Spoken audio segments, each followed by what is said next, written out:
So I would just like to quickly bring greetings from the Baltimore Children and Youth Fund. We are a taxpayer funded uh, philanthropic institution. We fund youth serving institutions in Baltimore City, not in Baltimore County, not in other places in the state of Maryland, but specifically in Baltimore City, with a keen focus on grassroots organizations. These are the organizations that don't get funding from, all the big foundations around the country. These are like, the organizations that are being ran by aunties and uncles in communities and in schools. And so we're really proud of the work that we do and really proud to partner with Baltimore Brothers Incorporated, which is one of those grassroots organizations that don't got the big budgets, but they're doing the big budget work in our city, primarily working with young people to stop violence before violence even happens, to correct violence before violence could even need to be corrected. Which in my opinion, this is not the opinion of BCYF, is God's work. So thank you, Captain Andrews. So with that, I'm gonna go back off camera because I have a do-rag on, and enjoy the program. Yes, sir. Thank you, Shaq. First and foremost, I want to thank God for this opportunity. I want to thank the Baltimore Youth Fund. I want to thank the president, Miss Alicia Lee.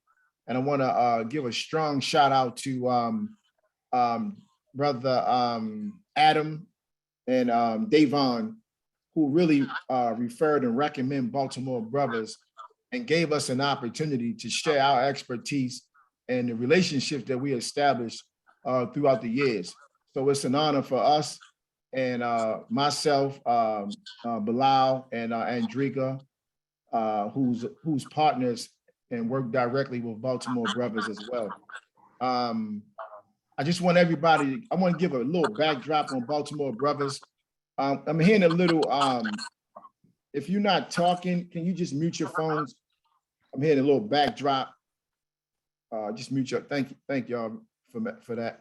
Yes, sir. So Baltimore Brothers was birthed out of the uprisings back in 2015.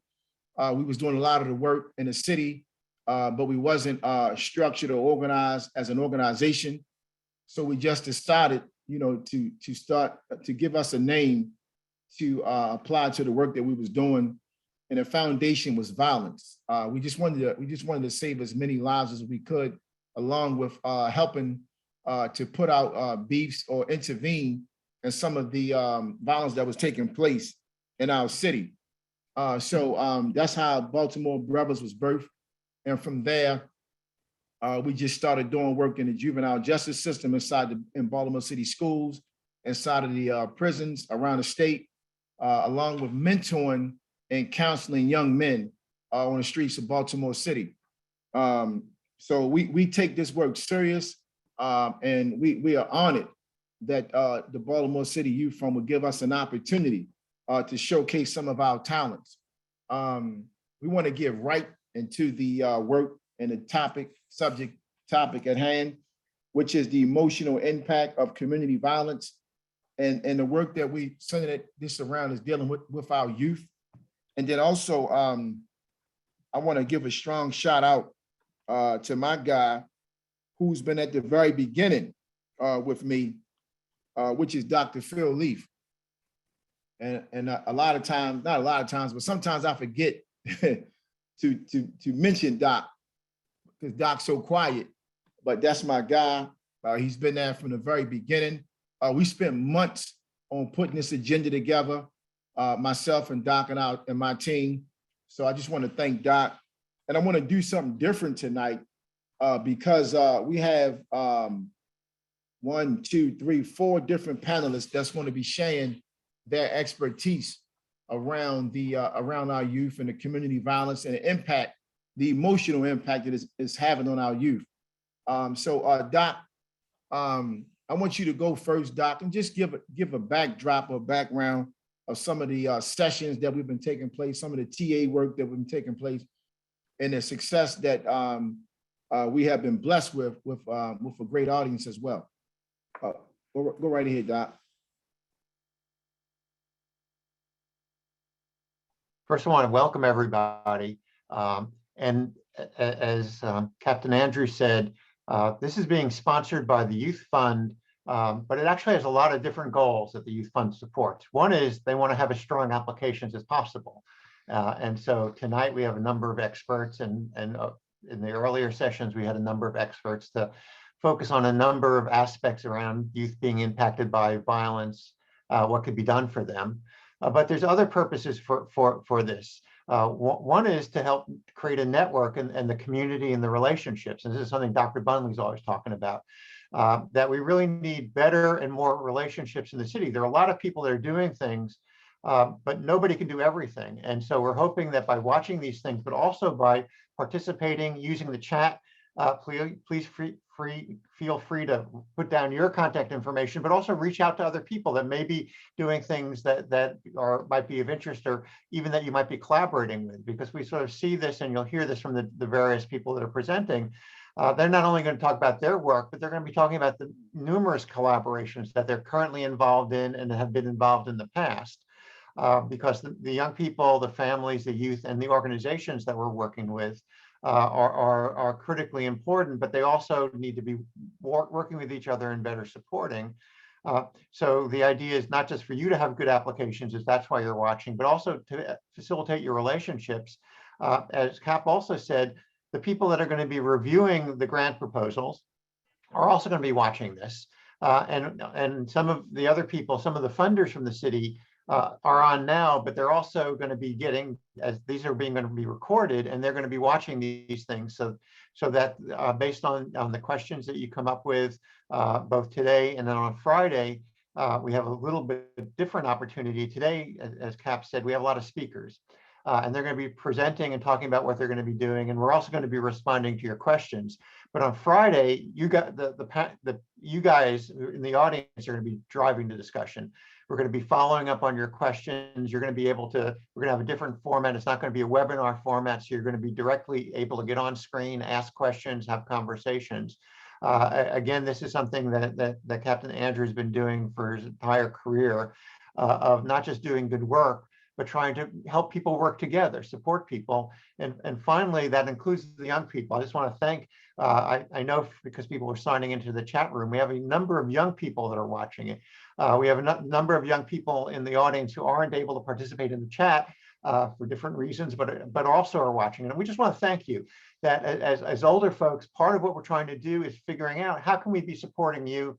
How can we be helping you? Not telling you what to do, but really understanding what your needs are, your aspirations, and then hopefully letting you meet them, facilitating you meeting them, because you guys are not just the future, but you're the present. You're what's going to be driving things in Baltimore City right now and for the future. So I think everybody on this Zoom has a history of working with young people as well as with organizations, but we really want to thank you for the participation that you're doing and your efforts to really be a better person and really create a happier, healthier, more hopeful Baltimore.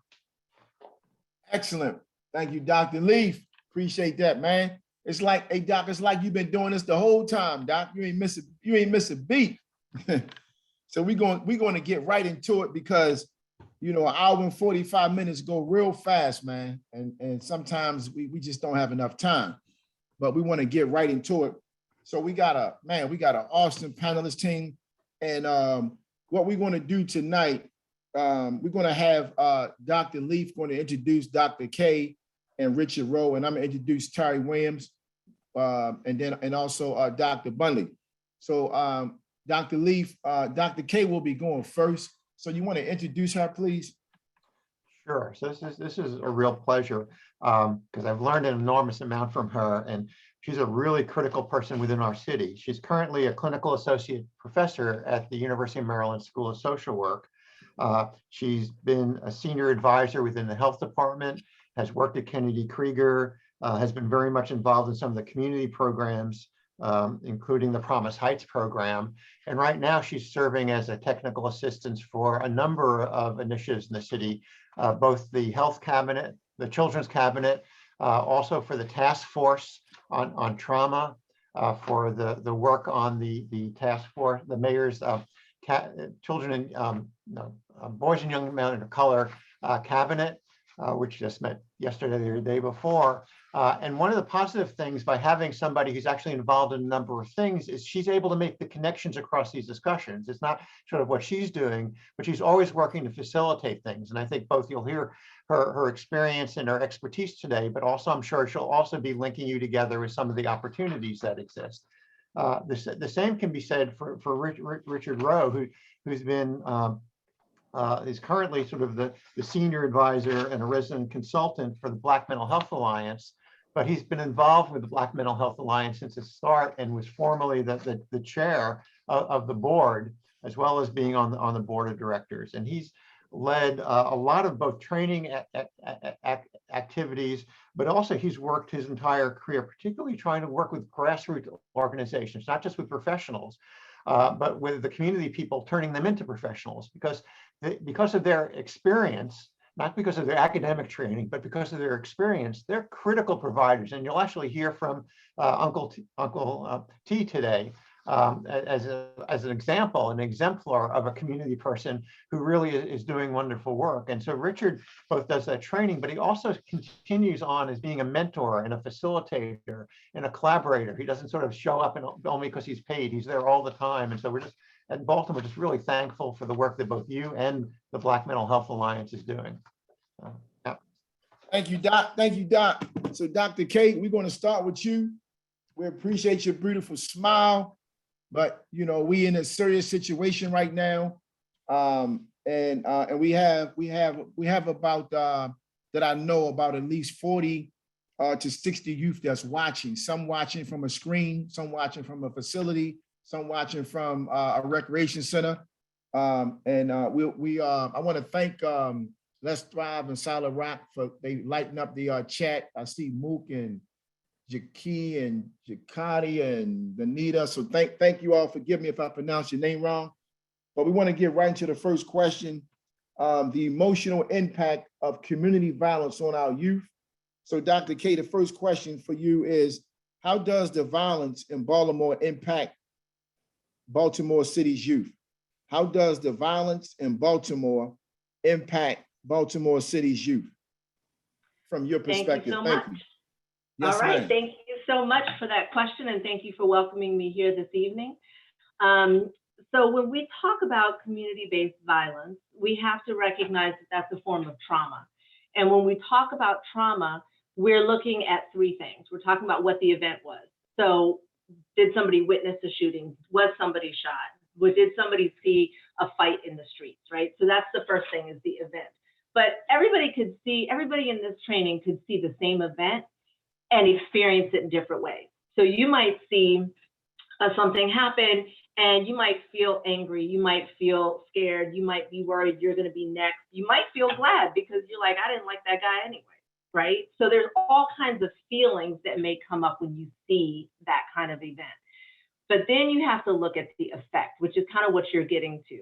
The effect can vary based on who is experiencing it. So an effect could be, now I'm scared to go outside. I'm not trying to go outside again because I just saw that happen. So now I'm going to stay inside all the time.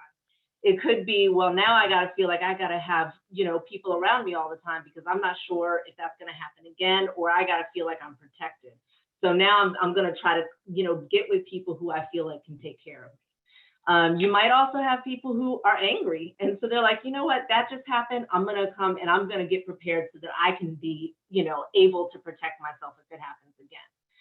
So when you're looking at working with youth in Baltimore who've been exposed to community violence, it's not just the exposure that you got to think about, it's the effect that it has on the young person, right?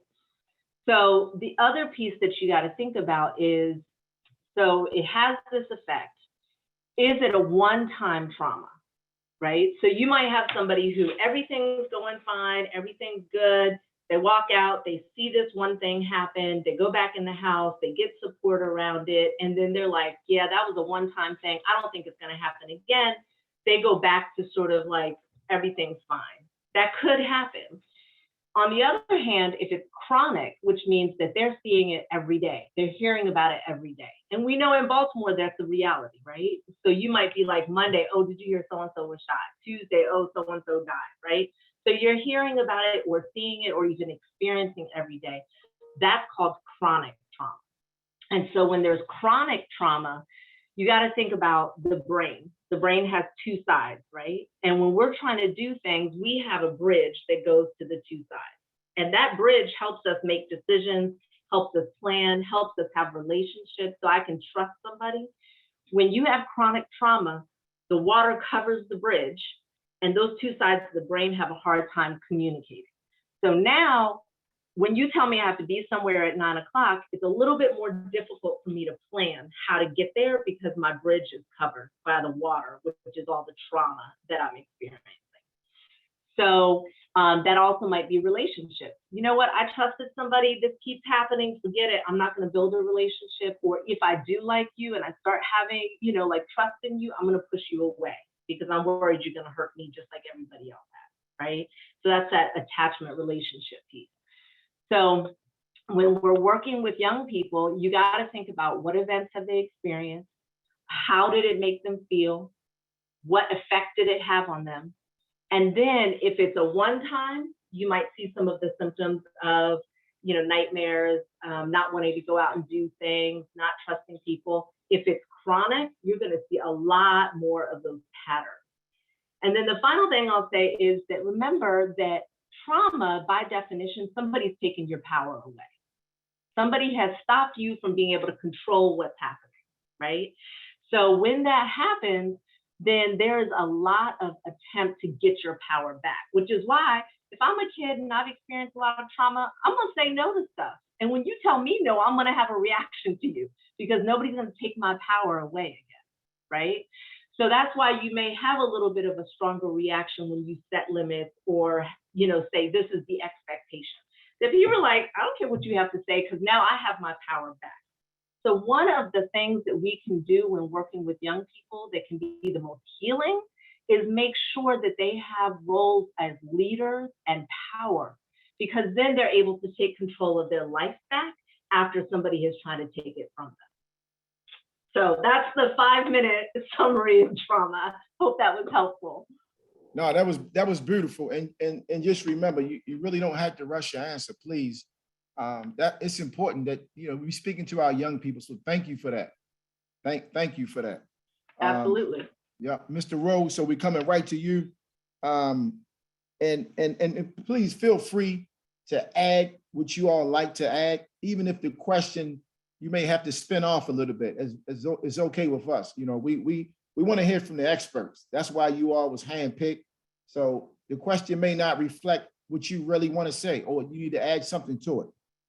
Mr. Rowe, why is it important to recognize the impact of accumulation of events that you've experienced, including the impacts of racism, fiscal inequities, and multi-generational impacts?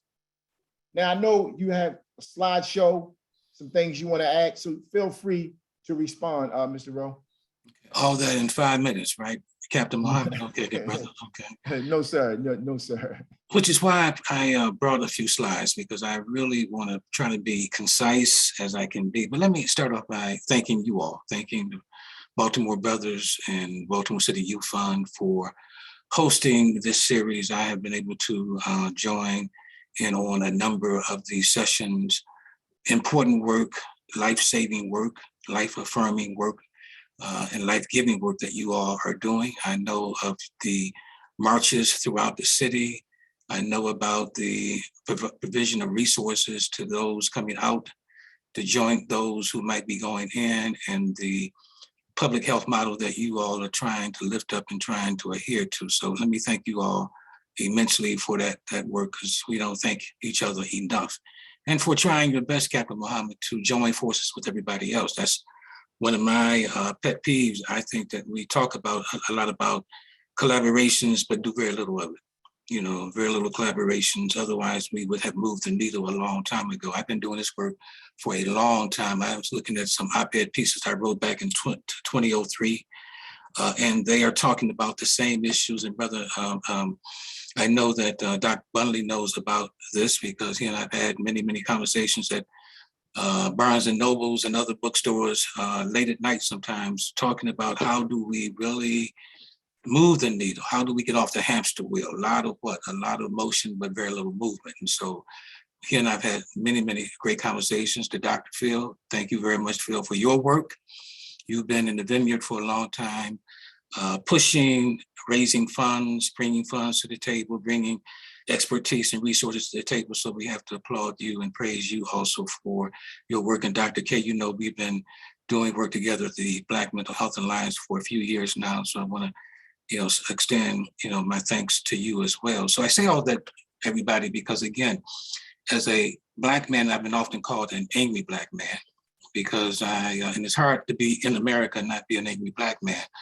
I want you all to know that now, because I love Black children and I love Black people. And so when you speak up and speak out about Black people and Black youth and children and their future and allowing them to become all that they can become, and when you raise issues like how is it possible for our children to go to school for 12 years and not able to read and write at grade level, that makes me angry. That's violence. That is violence in a kind of unique way that suggests that who is caring about the children to allow that to happen for such a long period of time. I'm not talking about this is pandemic stuff. This is pre-pandemic, 20 years ago. And as Sister Soldier has said to oftentimes, we all saw it in the daylight. And our refusal to really have to wait until a George Floyd movement before we basically entered the fray, before we basically said enough is enough. Again, I'm not angry enough apparently, because I haven't been able to persuade enough of us to lean all the way in to say to our children, we love you, we value you, we respect you. We will let no more harm happen to you or occur on our watch. But we haven't done that, so yes, I'm angry and I'm upset that that hasn't happened. But I don't want to get too far off tangent, but I'm going to simply share a few slides real quick. And then I know that we'll have a chance, I'll also have a chance to talk about the solution to what I'm getting ready to share with you all. So here is a quick and dirty kind of expose or slides that I wanted to share real quick. Don't mess up on us now. Okay. Can everybody see that? Yes? Yes, sir. Yep. Okay. So this is just information. As I said, Captain Muhammad and others on the call, I will share this slide deck with you all. And it will include information about the organization, the Black Mental Health Alliance, organization that I am so committed to and have been working with it for quite some time. Dr. Maxie Collier, who was the first Black health commissioner in the city, was instrumental in creating the Black Mental Health Alliance way back then, about 38 years ago. Saw the need because he looked out and said that, you know, our mental health and well-being is being challenged. We're not doing enough to really provide support to brown and black and brown communities and other vulnerable communities with mental health resources and services. So he saw fit with Dr. Shirley Pulliam and Dr. Fickner Warneth. Three of them came together to form the Black Mental Health Alliance. I won't go into all the aspects of the organization, but here's a real quick quote. The child who is not embraced by the village will burn it down to feel its warmth. We are probably all familiar with that quote. This is what they will do. This is after the uprising. You know, they got tired. They said enough is enough. Who's listening? Who's basically addressing our pain, our suffering, the harm? And so they lit the city on fire. They were throwing bricks, sticks, and bottles at the system because they have had enough. And so when you have enough, then, you know, people reach a point where they simply do things that we normally might not expect. But I mean, what did the famous quote says, a abnormal reaction to a abnormal situation is a normal reaction. And so our young people saw what was happening to them as being abnormal. We may look at their reaction as being abnormal, But again, it was a normal reaction to an abnormal situation. Here's just some, since we just sharing these real quick. These are just headlines from early April, not all the way back 7 years ago after Freddie Gray. This is recently. Look at these headlines, you all. 7 people shot in separate incidents in Baltimore. We've seen all these headlines. Teen girl, 52-year-old man injured, 2 killed Thursday, and these are all in the past 2 weeks. This is what our young people are confronted with. This is what they face every single day on the streets of Baltimore City. Headlines, you all. Baltimore police, male shot to death and man injured by gunfire. 3 killed, 2 injured in multiple Sunday shootings in Baltimore. Monday death of 61-year-old woman is rude. This is happening on our watch in Baltimore every single day. A proud new father among those dead in spree of violence that Baltimore's mayor calls sickening. And on and on and on. I'm not going to go through all of that. So Julian Bond some years ago said that violence is Black children going to school for 12 years and receiving 6 years worth of education.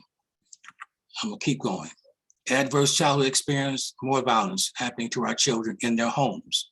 So if you're familiar with the Kaiser Permanente study that looked at adverse childhood experiences, but the study was normed on white children, middle-class white children, not on Black children some years ago. But here are some of the experiences that our young people have to deal with coming out of their homes. So the violence can start for so many of our young people early in their homes.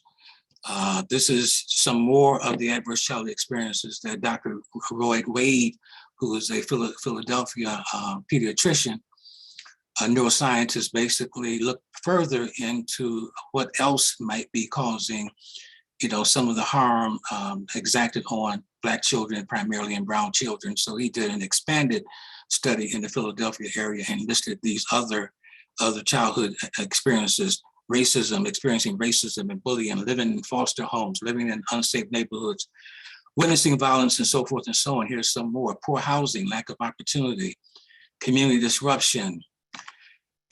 Here's some other headlines that I think we should take note of, because this is pandemic and most of this is post-pandemic. Racism has devastating effects on children's mental health, a pediatrician warns. There's a mental health crisis among African-American children, American children. Screening for anxiety should begin at age 8. This is recent, this is 2 weeks old. So there's a panel, US panel, that's saying we now need to screen our young people for anxiety and stress because of what is happening to them on a mental health level. So the emotional toll, and I'm gonna go through this real quick. I hope I still have a few minutes, Brother Muhammad, but here are a few of the toll on our children. This was lifted up by Dr. K. High levels of emotional anxiety, emotional numbness. Some of our children no longer feel. Think about young people not able to feel hurt, not able to feel love, not able to feel being themselves. Irritability, deep and lasting emotional wounds. I am having lasting emotional wounds from witnessing, observing, and hearing about the constant, unyielding, stories about young people being harmed. So I want folks to know that even though I know this is all about our youth, there are a lot of us adults who can't sleep at night. And I'm one of them. I don't get 8 hours of sleep every night. And sometimes it's sleepless nights from hearing about what's happening to you all. Increased suicidal thoughts, attempts and completion rates, decreased emotional regulation. And this is not Richard Rowe. These are the symptoms, or these are the mental health challenges that our young people are being faced, that are expressed and brought to the table by preeminent psychiatrists, psychologists, mental health professionals.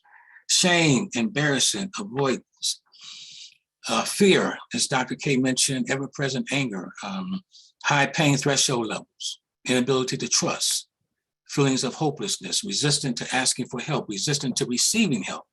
We got young people who basically don't even want help. They have witnessed so much, been harmed by so much harm and so much violence that they have just simply stopped, asking for help or not believing that the help will be of any value to them if it comes. And here's some more. The emotional toll on our young people. Vacant self-esteem. Dr. Joy DeGruy in her book, Post-Traumatic Slavery Syndrome, talks about vacant self-esteem when you basically are stripped of so many of your human characteristics, human values, and so forth. You start to, your humanity, you start to see a kind of dwindling or a kind of dissipation of those important elements that provide you with high self-esteem and internal selfhood. Those kinds of things start to wither away. So increased drug use and alcohol abuse, insomnia, eating disorders, shame, embarrassment, avoidance. This is what's happening to our young people, you all. They are experiencing all of these mental health kinds of related issues, anxiety and stress. Real quick quote from Dr. Francis Chris Wilson. The reason why I am showing this post here is because I think this also impacts our young people, which then manifests itself in their music and how they relate to each other. I'm not going to read this, but again, some of you may know of this preeminent psychiatrist. She's no longer with us, but she had a lot to say, a lot to share about what's happening to Black and brown people, Black people in particular in this country, as a result of historical trauma that Dr. K talked about. She talked about trauma. Dr. Francis Chris Wilson and Dr. Joy DeGruy talked about historical trauma. It started 400 plus years ago. So here again, I'm not going to read the quote here or the statement here from Dr. Joy DeGruy, but I wanted to get to this point here. What's really happening to our young people and to all of us is called the allostatic load. This is the accumulation of all the wear and tear from all of our observations, all of our experiences of being constantly bombarded with violence, with race-based trauma, with constant stress and anxiety. It accumulates. And when it accumulates and when it adds all up, you can imagine what it's doing to elementary school age children. What's it doing to middle school age children? What's happening to high school children who basically, where all of this has accumulated and there were very little outlets. Just hold that thought for a second. If it's happening to me and others like me, and our brains were pretty much mature enough to process some of this stuff, think about the young people in our lives that have not reached the neurological stages of total brain development and consider what might be happening to them. And we don't have healing centers in this city, you all. I mean, we have healing programs. I've been part of healing circles, but we don't have healing centers. And people who have gone through all this, young people who have been going through all this, name me healing centers. I mean, structures, institutions where they can go to. Yes, they can go to churches, but we got problems with churches who basically refuse to insert into their ministries mental health related services and resources. Issue that we might be able to talk at another time, but that's a reality. I'm talking about mental health centers. Yes, we have a few mental health spots that young people might be able to check in for the emergency or somatic care or what have you. I am talking about structures. I would simply say, and I shouldn't say there are none, because I think the Roberta's House is one of those healing centers. I'm talking about those types of institutions where we can go and get all the wraparound services that our young people that we need in order to heal. So the toll is expansive in terms of what's happening to our children, brain development, in terms of their overall maturity, in terms of their ability to involve themselves with others, relationships. We see a lot of fights in our schools now. None of this is a surprise to me, and I'm quite sure not to you all. I will come back to, again, an example. I'm going to shut down and allow others to talk so I can get one more time to get on here to talk about some solutions. But I will share with you all what I saw in real time about 15, 17, maybe 20 years ago when Dr. Bunley was the principal of Walbrook High School. I would walk into his school, you could hear a pin drop. What this brother was imparting. What he was basically doing in that school was leading. But he was doing more than that. He was loving the children, all of them. They would come up to him truly in terms of just deference for their elders, deference for leadership, and there were no fights in the school. There was pins, you could hear a pin drop. This brother he had created an ecosystem, an optimal mental health ecosystem in that school 17, 20 years ago. Might have been longer, Brother Bunley, but again, I saw it and I witnessed it. And so I'm simply saying that we really want to basically help our young people heal.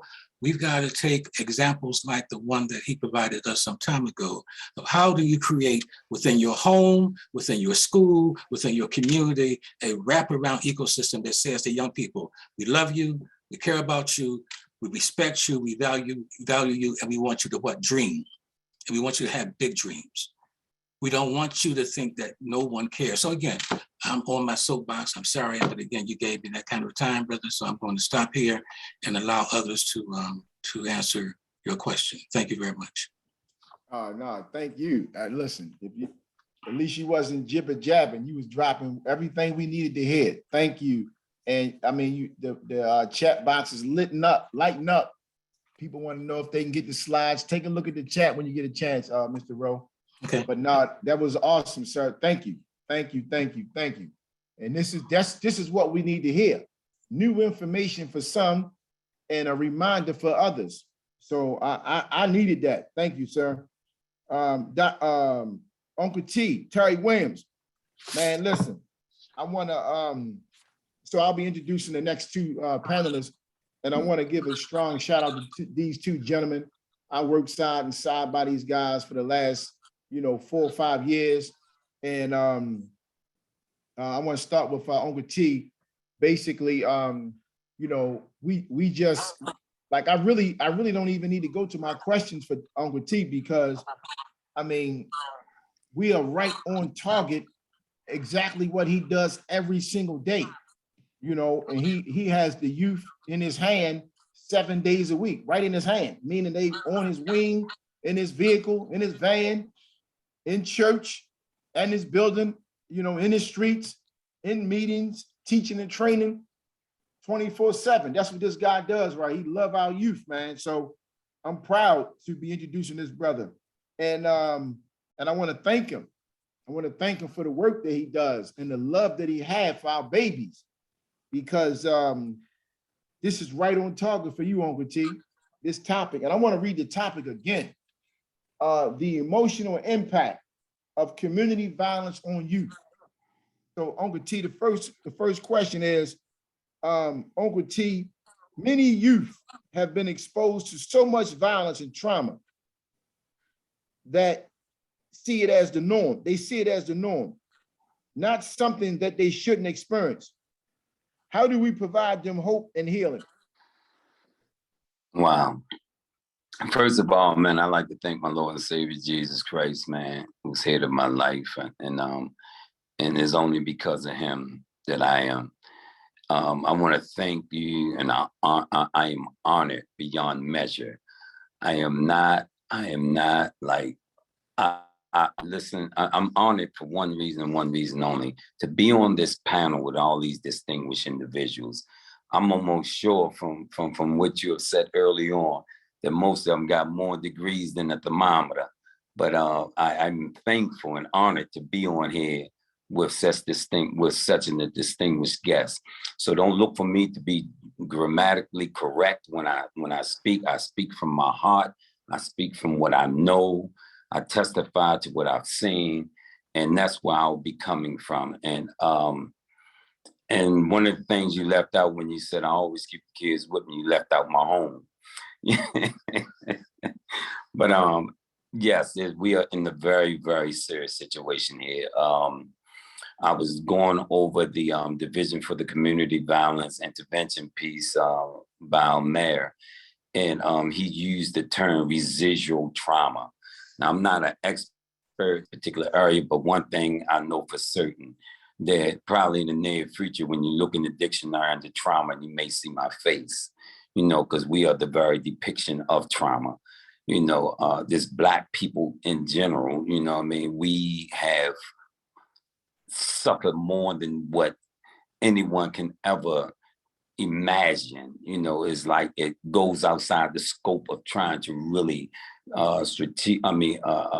explain it, man, in a way in which we will really be able to nail it to the wall, because it's just so much. But as you was talking, my mind just went back to so many events. Just the other day, one of the ones that saddened me more than anything is the young individual got killed up around Luzerne and Grogan, where I grew up at all my life, where all my childhood trauma started. And the spot in which he was murdered in was the very same spot nearly 30 years ago. I mean, almost like the exact spot where I held a friend of mine's brain tissues in my hands, trying to hold his head together from being shot in the back of his head. And it just triggered something in me when I seen that event, seeing that young man there, and I could just see that his life was just leaving his body. As much as I prayed during the moment, that somehow or some way he'd be spared. But nevertheless, what saddened me even more after that was to go to his funeral. A funeral where I've never seen anything like this in my whole entire life, my 6 years on this earth, with a bunch of young people, in a funeral home, no pastor preaching, no one to preach the funeral. And the young man, he stood up and he said, well, we're going to start. And I was kind of baffled. I'm actually looking for the clergyman to come out from somewhere, but he literally started the service.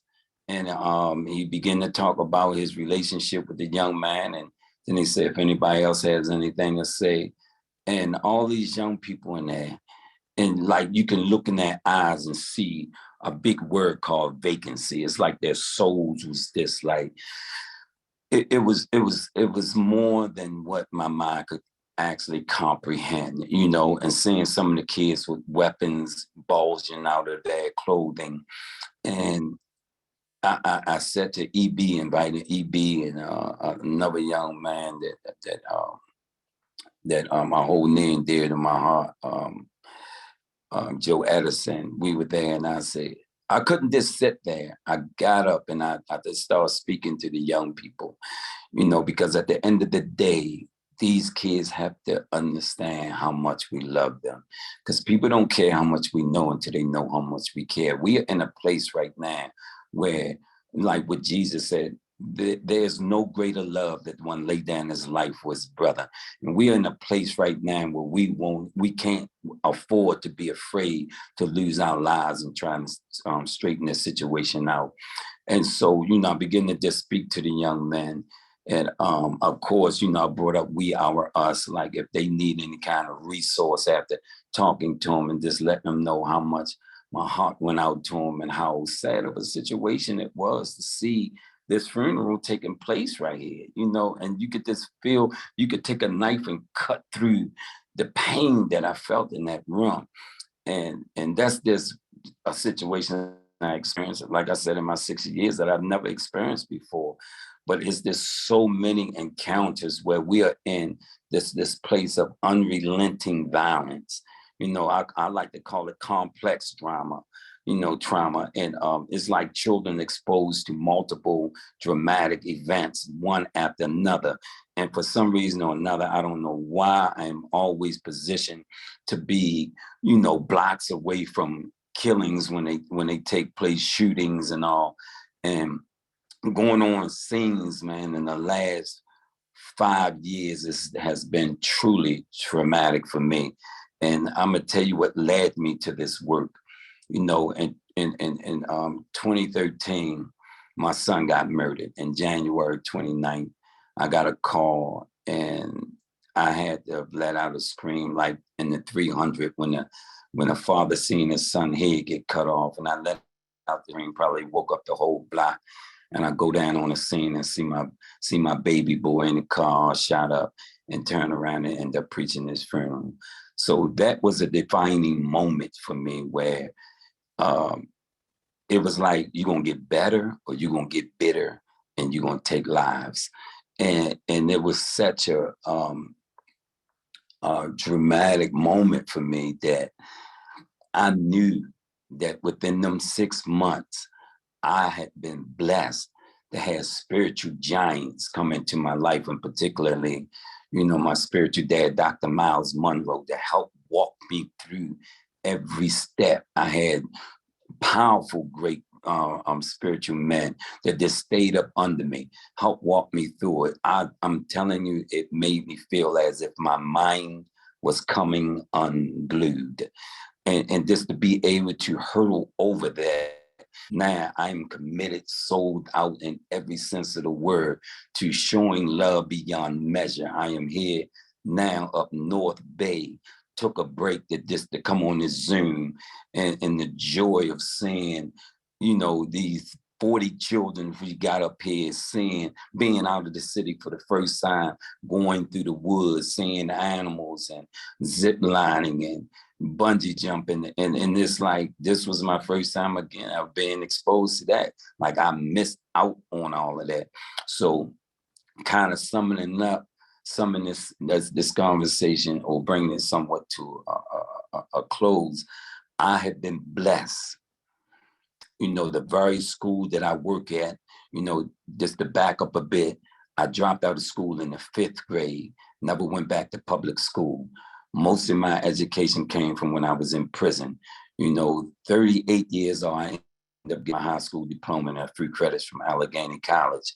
But I can assure you it was a very serious and challenging moment for me. But the miracle is to be right back at the very same school, full circle, having a class, teaching students about this trauma piece, about the violence that we see in our community, and teaching them this curriculum that I came up with called 3 Rites of Passage.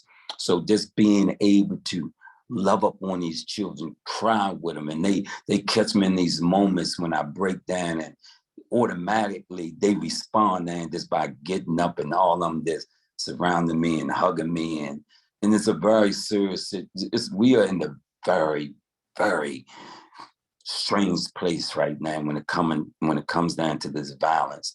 But I can tell you one thing for certain, and Dr. Bundy always say, we have to love the hell out of them. We have to go beyond measure into reaching our children. I spend so much time with the children now that my wife literally has to tell me balance my life, because I don't want their future to become my past, because I know a lot of them didn't make it going through that passage that I've gone through. And so I know that I've been left around to do this work. I've discovered that this is my purpose until I leave this earth. So again, I am thankful, so just know the greatest antidote that we have against this violence is love. To love these kids into a good place and stop thinking that we can punish them into a good place. So I'm thankful. And last but not least, we went on a walk the other day, and we walked through McAldery and Luzerne, and just the other day, 60 shots rung out the day before we went down there. And to be able to love up on them young brothers on the corner that may have been the very ones that may have been doing the shooting or being shot at, but they welcome us with open arms. But it came through a relationship that I built up over the years with these kids. So remember, trust. These kids have to trust us. If they don't trust us and respect us, I put it in an equation today. Trust and respect. Trust plus respect equals relationship. If these kids don't have that with you, you can forget about ever trying to reach them, because they are in that place, that mental place right now where trust is hard to be found among our youth today. Like this right here is like just babbling to most of them right now. Like, yeah, y'all just talking, be the very same ones that walk past me when you see me on the block or get on the other side of the street because you fear for me. But we have to love them through this. So again, thank you, Captain Andrew, for allowing me to have this opportunity with such distinguished guests. Awesome, awesome, man. Thank you for that, Uncle T. And you covered a lot, bro. And you know, we're going to continue to work directly with you. You're in a special place over there on Monument Street, and that area. When we talk about trauma and violence, it's a continuous, like bombardment, or like you said earlier, a residual bombardment of violence and trauma in that community. So I'm just glad God put you right there. You right there for a reason. We need you over there. Thank you, brother. All right, so we're gonna keep it moving. And listen, man, thank y'all for y'all responses. It's okay. You know, we're not rushing you all. We good. We in a good place. It's only for y'all, so we got great time. And thank y'all. It's okay for y'all responses. So Dr. K, make sure you take a little bit more time next time, Dr. K. I got you. You're gonna be sorry you said that though. Be ready. No, it's all good. It's all good. Trust me, we learning today. They lighten up the chats. I want to thank everybody for responding to the chat room, and they lighten up the chat. So that's great. That's what we want to see. That means you all are saying something right. So Dr. Bunley, who man, you know, so much I can say about Doc. I'm just glad everybody on this line know Doc. So I don't have to get into a long speech, but it's always an honor and a pleasure to introduce one of the gentlemen that I look up to. It's one of my mentors and who has been consistent serving our youth, you know, over the last 30 plus years, particularly in Baltimore City schools. And it's always an honor and a pleasure to have a scientist. I see Doc as a scientist. He's always breaking something down, building it up, putting it back together, then making sense out of it. One of the best I've seen. So Doc, we're going to get right into it. And Doc, just remember, please add on your own flavor to it, your own science to it. You know, just make it fit for our youth because they on here and they listening. I'm getting a lot of you know, texts and stuff in the chat as well. So hey Doc, many youth. Hold up, Doc. Excuse me. Hey, Doc, so how can organizations work together to reduce the emotional trauma experienced by our youth? You on mute, Doc. Thank you. Yes, sir. Thank you so much. Listen, this is really special to me tonight because my mentor is on here. And Cap, you probably have heard me say this, like, I know that I wouldn't have done and continue to do the work that I've been doing without Richard Rowe. And so I just want that brother to know I love him, and he did right with his assignment. He didn't keep it to himself. He took young men, and there are other brothers my age and younger who would say the same thing. Brother did right by us. For those of us who were ambitious, those of us who were trying to get a Black consciousness, those of us who wanted to move forward and to remain relevant. I mean, you have him on this call, Kat. He's still relevant. He's still relevant because he operates from the center of what people perceive to be the problem. Because what we've learned from him, that the solution is inside of the problem. In order for you to get the solution, you got to get down into the problem, not work from a periphery, not work from an ivory tower, not work from just books alone, but you got to understand the problem from the inside out. So Richard, thank you so much for just being relevant for so many of us. And so let me talk to the young people just for a minute. The adults have not done enough to protect you from all of the things that all of the panelists have talked about. Adults have failed. Children are protected by adults. And many of our adults have missed that time because they have taken their pain and paid it forward, right? So a lot of people, like in our community, and we try to make sense out of things that we see, and that's how we've come up with this term, black on black crime. It's not black on black crime. It comes out to that. It's pain on pain. Pain on pain crime, right?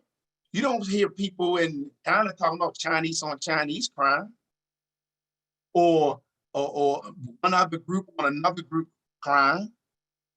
People hurt or help those who are in proximity to them.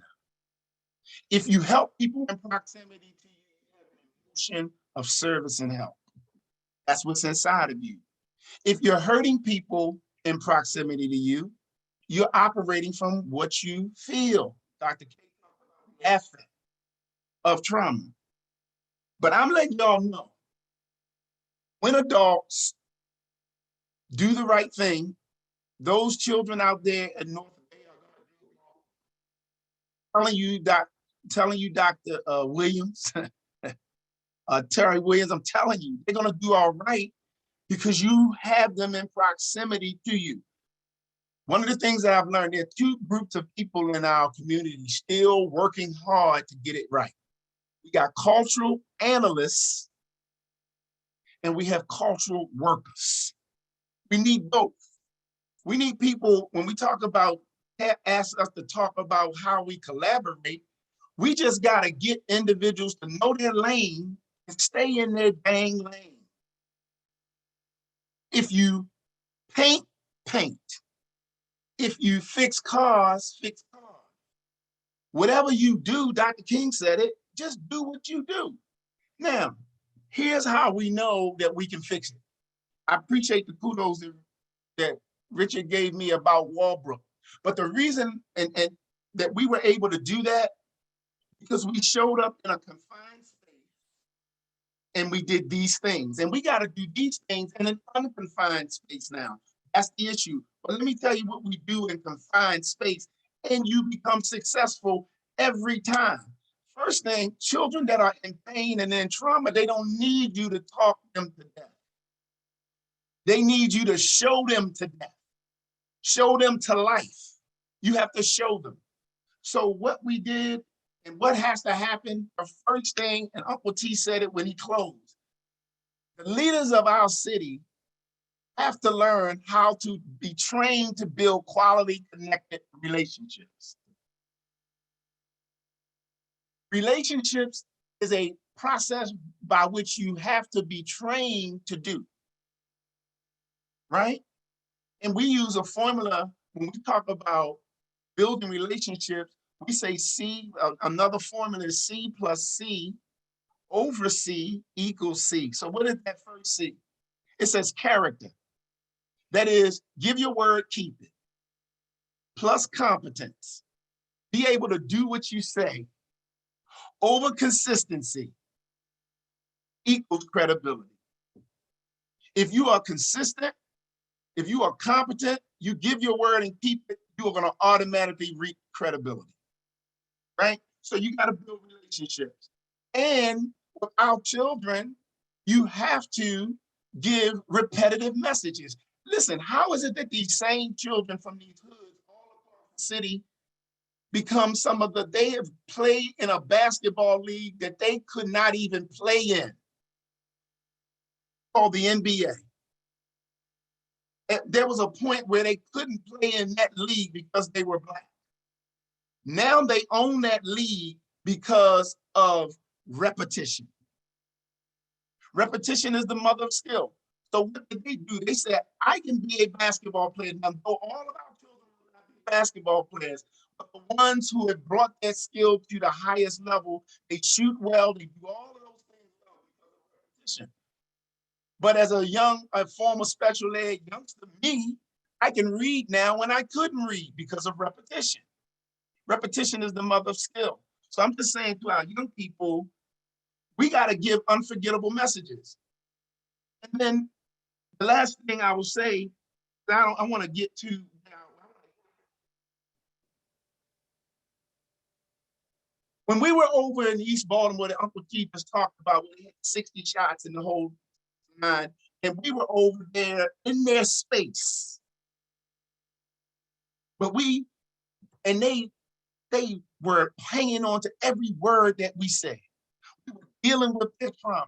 We helped them to realize that they were kings, right? We spoke life into them, right? We called them what in science they call it positive testing, about what things are before they happen. In the scripture, they say, call those things are not as if they were already. This is what you have to do. Now, here's the issue in Baltimore. The issue in Baltimore is that there are too many individuals in the space of our children that don't really feel comfortable in their space. And our children smell fear. You have to be able, and so that's why when we erected We Our Us, 4 of us started that process. Andrew, myself, Candace, and James. We started We Our Us. We said we have to go into the spaces where they are. So we went in with a strategy, and the thing that we're building right now toward 10,000, we had to have a military. So we had the mind, which was the strategy. We had the military, which are the men. Now, when we were dealing with, because it came out of the Mayor's Office of African American Male Engagement, you have to have men. Women help us all the time. We talk about, Dr. K's been through our processes, and Drake is a part of our processes. I'm sitting in for Pastor Ebony, who's a part of our processes. Women are a part of our processes, but in order to liberate, film a part of our processes, but in order to liberate Black men, you must have Black men. Black men have to go into the face of Black boys and Black young men, and they have to feel our love, because they don't think love without being modeled what love and strength is. They think love is some kind of weak quality until they witness what real love is. So that's why we say Black men, we don't want the women to help. But Black men have to be a part of We Are Us, because we have to go into their spaces, and you have to take the resources to them. So that's why we have treatment on demand. Get in that van, we'll take you to a treatment slot. That's why we have jobs on demand. Call this number, and we will basically get you started and have a conversation with you, see what your baseline is, and move you into that job. But we still have to learn how, in our organization, to be able to help them sustain that job. Because we've gotten so many of them jobs, and they've lost jobs to no fault of their own, but it's more than the job that they needed. They thought it was the job, but they needed more than the job. So they need, we use the NA model. Once they get clean, then they got to get a sponsor to keep them clean.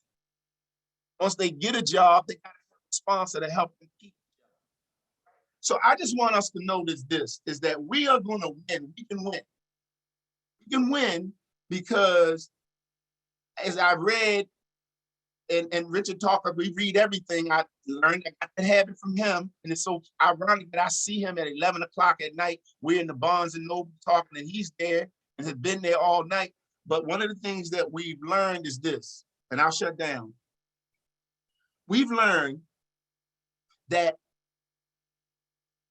the environment, a lot of people think it's the mind. The environment helps you to sustain your character. A change in the environment. See, well, but when they were rudderless at that, they didn't seemingly had the best guidance that they had when you stepped up. That was a switch in the environment. Just the fact that you didn't necessarily know them by name, but you were not afraid. You stepped up and say, "I love you." In the environment, do you know that's like a person that you don't know to step up and talk about you? Know me. The fact of the matter is, let me listen to this fool talking about he loved me. I ain't never seen him a day in my life. That looks different in the environment. And things in the environment have to look different to make people pay attention. So that's why we have a messaging campaign in the movement. Did a test. Captain Andrew can verify this. We were up at Pennsylvania North Avenue, and I was laughing. People were saying, "Doc, what's going on with Doc?" I went past 50 people. And I said, before I got there, I said, I'm going to go past 50 people, and this is what I'm going to say to them. Man, sis, you're a good person. You're a good person. I said that to 50 people. And guess what, 50 people? I said it, people coming out of deep nod off of fentanyl. Man, thank you so much, bruh. Oh, thank you so much, baby. Nobody said, I ain't no good person. I'm a crazy person. Nobody said that. Because I spoke to what's really in them and what's been hidden inside them. They know that we are potentially good people. When we were over there, Uncle T, you heard when the brothers from the Nation of Islam said, the reason that we can call, he said, we're going to take the N-word because he was telling them that we're not niggas. He said, the reason that we move that term out, because that's the term that helps you easily kill a person. I'm going to kill that nigga. Yeah, kill that nigga, yo. He said, but you're not a nigga. She said, I'm going to test it for you. How many people say, man, kill that bro? That don't go together. Just like when I say you a good person and they say, I ain't nothing. That don't go together. So we have everything we need. The only thing that's different now, that I've been sharing it with pastors, we've been sharing it with imams. I'm just saying right now, the reason that everybody's church is light. Ain't no people in the churches. Because all your parishioners are in the street. They don't believe in your mosque. They don't believe in your Christianity. They don't believe in your Islam until you go to that where they are and introduce them. If you don't come where I am, then that place where I am, you don't think is worthy of you. So that's why when we go to a place, and I always ask them, hey brothers, is it all right that we stand here and talk to y'all? We've never got the answer no, because we respect them enough to know that we need to do that. So I'm just saying our children, even the trauma, the ACEs and all of that, they're redeemable. But we got to do it now in undefined, confined space because they're in outside now. So at Walbrook, 2,000 youngsters inside the walls. Phil Leaf used to be sitting in the back. He used to sneak in my school, sit in the back, and listen to my meetings when I was with children. And that's a confined space, and we were able to be repetitive. Because whenever you do most, that's what you do best, whether it be wrong or right. So our children gonna win. These young people on this line, we're gonna win. But I'm just telling everybody, we gotta go to the spaces where they are, and we gotta protect them.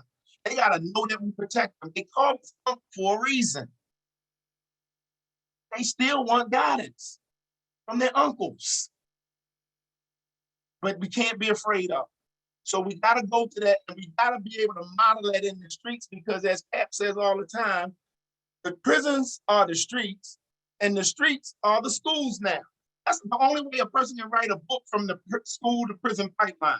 How can you write a school to prison pipeline if that wasn't the fact? Because the prison is at the end, coming from the schools, coming from the streets. The behavior you see in school is the behavior you see in the street. So that being said, I'll shut down and block out this call coming in. What? Man, thank you, Doc. No, that was powerful, bro. Thank you, sir. I appreciate that, man. Hey, we wanted tonight. I want to give a special shout out to Let's Thrive. They lighten up the chat room. Mook, Joshua, Jacqueline, Art Brown, Jaquan. Man, we appreciate y'all, man. Zion, Sanaya, thank y'all very, very, very, very much for the love and the support and having these young people on here. There's a great message from these powerful panelists, leaders, mentors, guides. And I didn't know that Mr. Rowe was one of your mentors, Doc. So it's good to know, man. So that's big respect to Mr. Rowe, man. Big respect. You did an excellent job, man, with Doc. Big respect, man. And Doc got a lot of mentees. I'm one of them. Yes, sir. Yeah, big respect. So we're gonna keep it moving because we gotta hear from the people. We gotta hear from the experts. If we want solutions, we want answers. We want to help our city. We got to hear from the people that can do it. So this is truly an honor. And Dr. K, we coming your way. Dr. K, a lot of our young people continue to get a negative word or negative stereotype about them or a negative outlook saying they responsible, they this, they that. So, you know, and we don't believe that. We don't believe that at all. And we among some great young people tonight.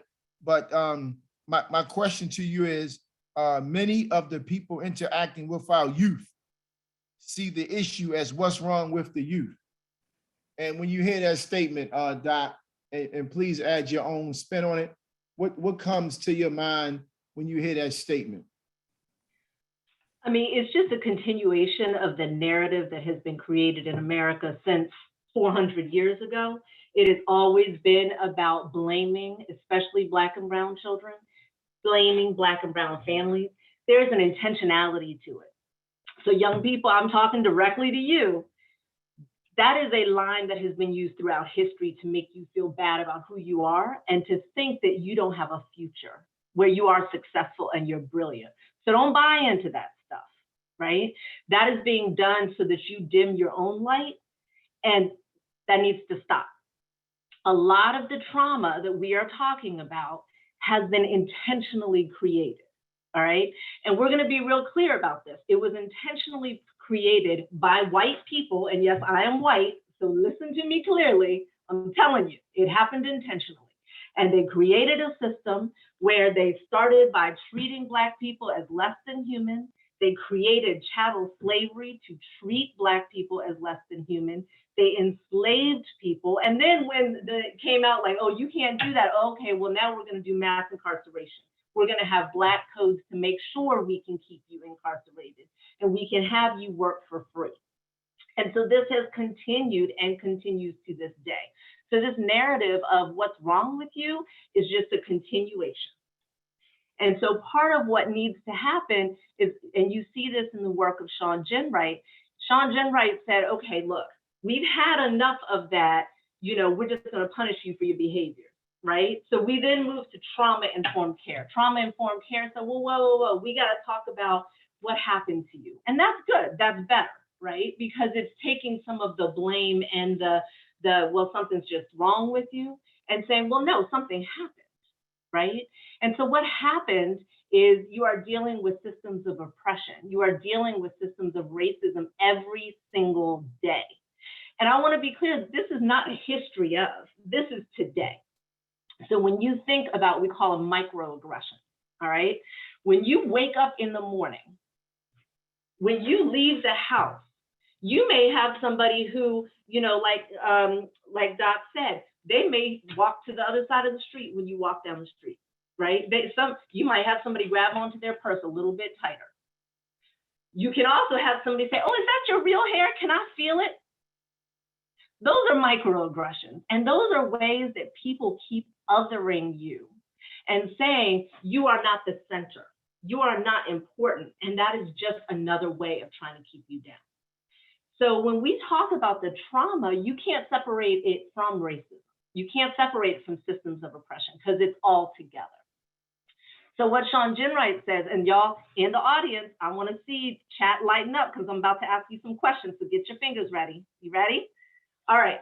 So Sean Ginwright says, okay, we have to move from what happened to you, which is important, right? But you cannot be defined by the worst moments in your life. That doesn't make you who you are. Right? So you also have to recognize what is amazing about you. So if somebody comes to you and says, what's wrong with you? You can think to yourself and you can talk about, well, let's look at what has happened to us. Let's look at what the systems have created in our lives and done to us and do to us every day. But then you need to take them a next step and say, but do you know what's amazing about me? So in the chat, that's what I want y'all to put in that chat. Is I want you to list one thing that you are amazing at. You are brilliant. You are phenomenal. List one thing in that. Cooking. All right, so we have a chef in our midst. So you have the skill of feeding the community, of teaching people how to nurture themselves. We have singing, so you can bring some peace and joy and healing with your voice. Songwriting, you can put words together to bring fire in somebody's soul to heal the whole community. We got sports, we have drawing, we have helping others. Barbering, we need to get those, we need to have the hair right. So I'm glad we got some barbers in the house. You gotta look good while you're healing the community. We got dancing, we have loving youth, we have making clothes.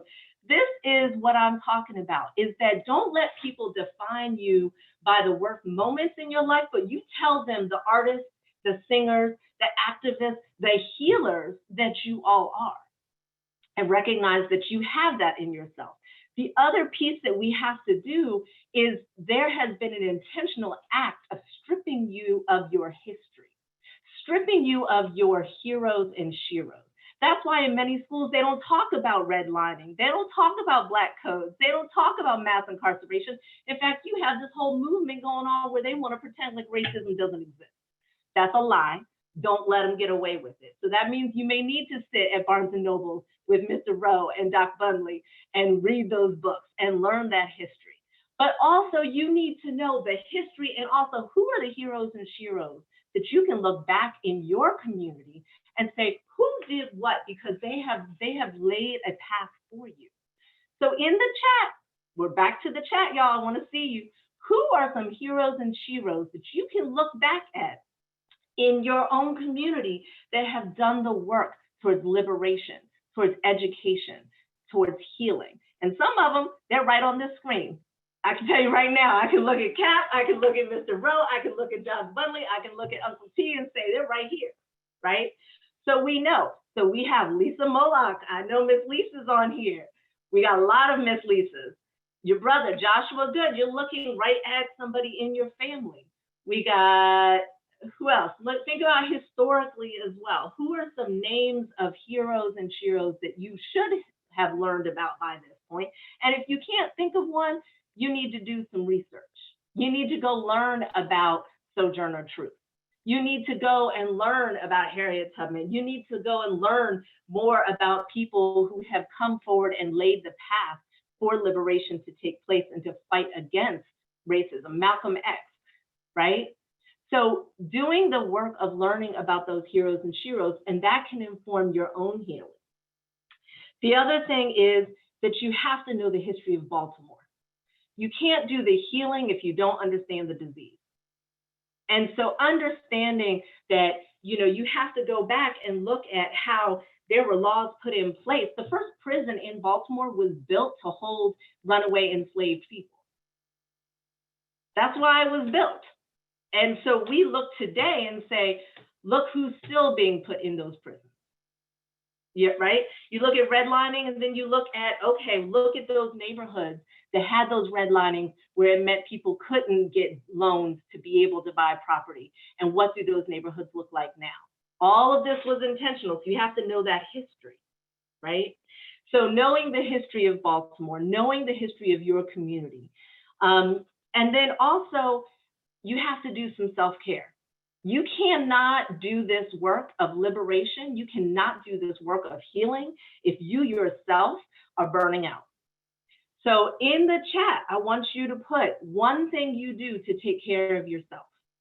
And it could be something you do, hopefully you do it every day or once a week, but what is something that you do to take care of yourself? So working out, good. Being by yourself sometimes, getting a massage, meditating, isolating yourself, needing to get some space, playing on the game, good, good. Doing some yoga, excellent. Listening to music and taking alone time. So these are all things that you do for self-care. And those are important. And that means the last thing I'll put out, because Kat, you said take some time, I'm taking my time. So hold on. I'll be one more minute. But the last thing is, we talked about when trauma happens, if somebody took your power, right? And in America, that has happened throughout history, that consistently white supremacy and racism has attempted to take your power. You take your power back. And how do you do that? you have the education, you learn how to do this work, you use your passions and strengths to change the community, to do the work of healing in the community. So finally, the one last thing that I need you all to put in the chat while I shut myself down and pass it back to Cap so other people can talk, is put one thing in the chat that you can do to help heal your community. Thank you so much. Cap, I appreciate it, and thank you for letting me speak this evening.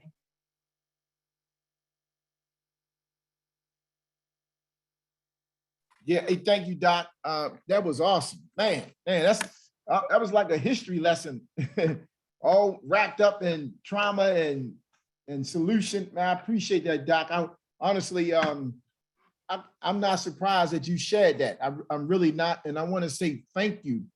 And especially when you told us you have to know the history of Baltimore. Most of us don't know the history of Baltimore. It's so important to get the real history of Baltimore.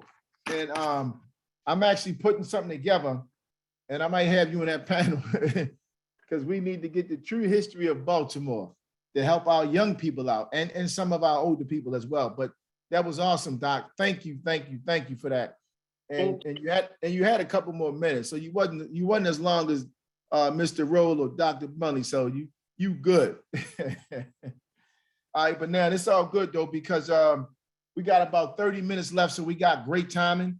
And we do want to get to a few questions from the audience. So if you all want to put some questions in the Q&A, that would be nice. And Doc, if you can keep your eyes on the questions. I know there's a few questions inside the chat as well, Dr. Lee. We want to go right to Mr. Rowe. I got a question right here for you. Rowe, give me 1 second. So,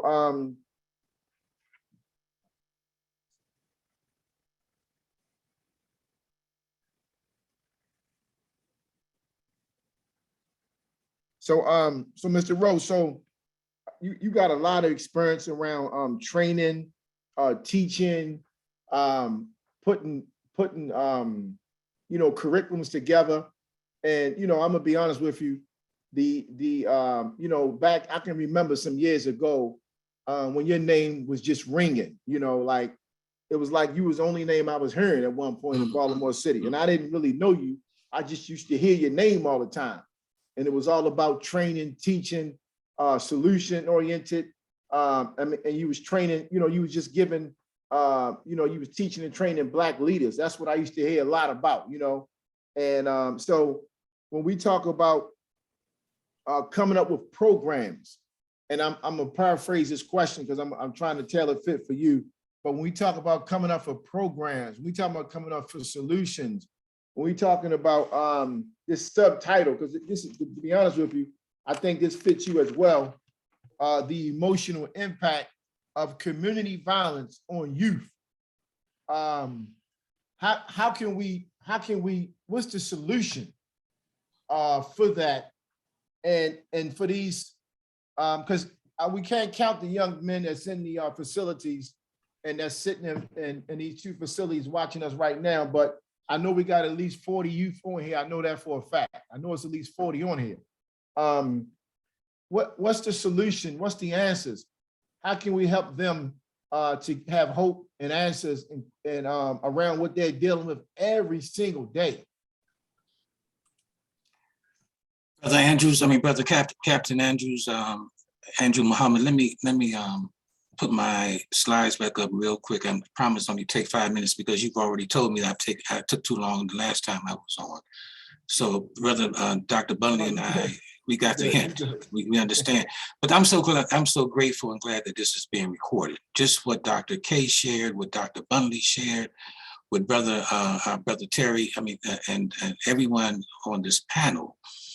We're talking about priceless information. I cannot begin to try to recite everything that Dr. Bunley dropped, gems, diamonds.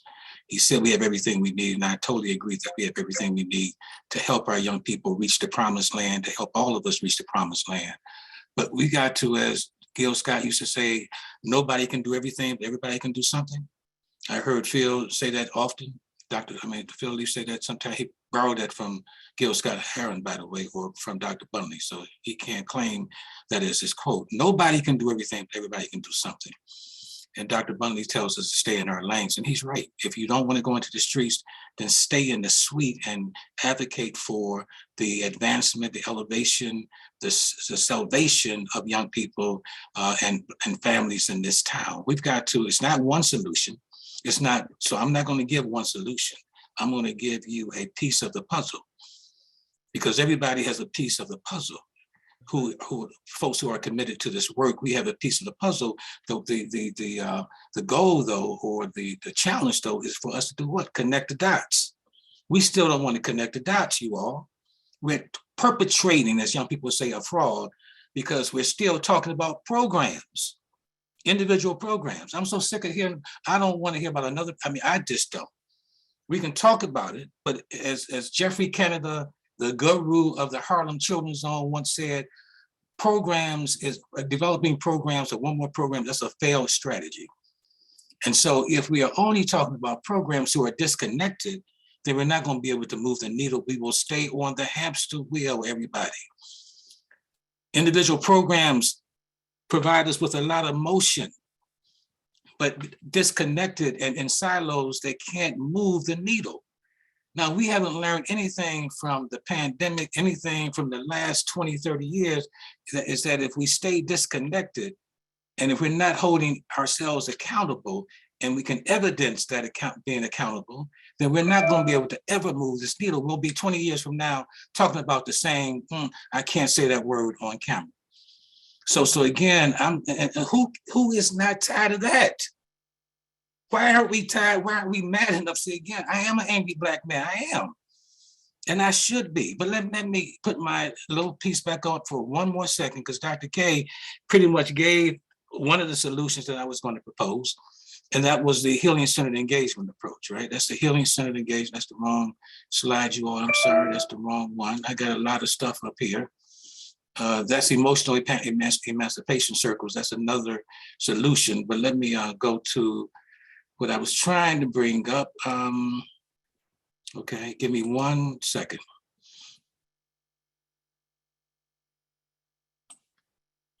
So again, I'm glad that we are recording this this session here.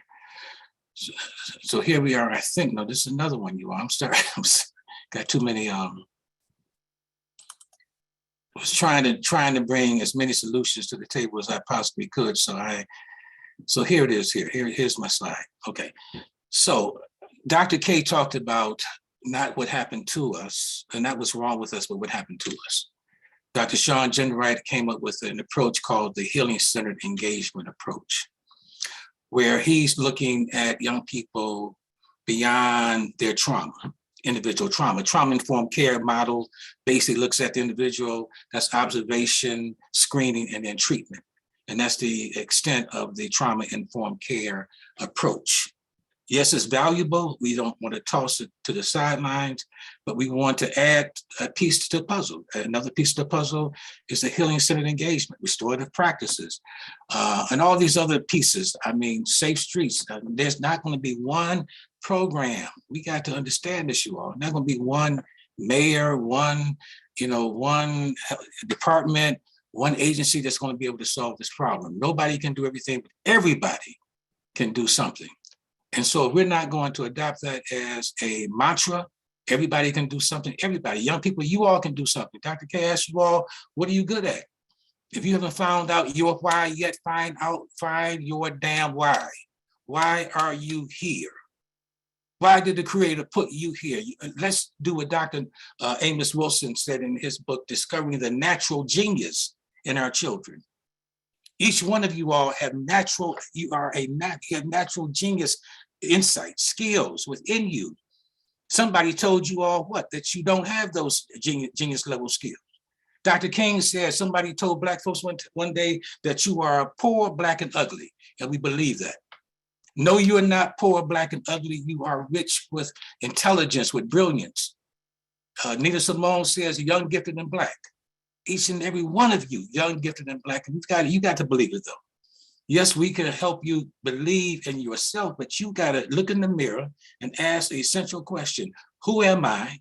Why am I here? And what am I doing in service of my people, my family, myself? If we did that every single day, why am I here? What are my skills? What am I doing in service of? Not just in service of yourself. That's selfish. Yes, be in service of yourself, but be in service of your people and your community and your family. That's essential for us to really recognize and understand. So those are some of, but real quick, you all. Here I go again with real quick, and I take up more time than I should. But I promise you, let me just put the focus on this one slide here, and I will shut down Captain Muhammad, and we can move on to our other esteemed guests. But again, I always come with African proverbs because again, those are the wisdom, that's the wisdom of our ancestors, the wisdoms of those who came before us. The reason why all of us are here, because somebody before us laid down their lives or sacrificed their resources or services so that we could all basically become our best selves. If you want to go quickly, go alone. If you want to go far, go together.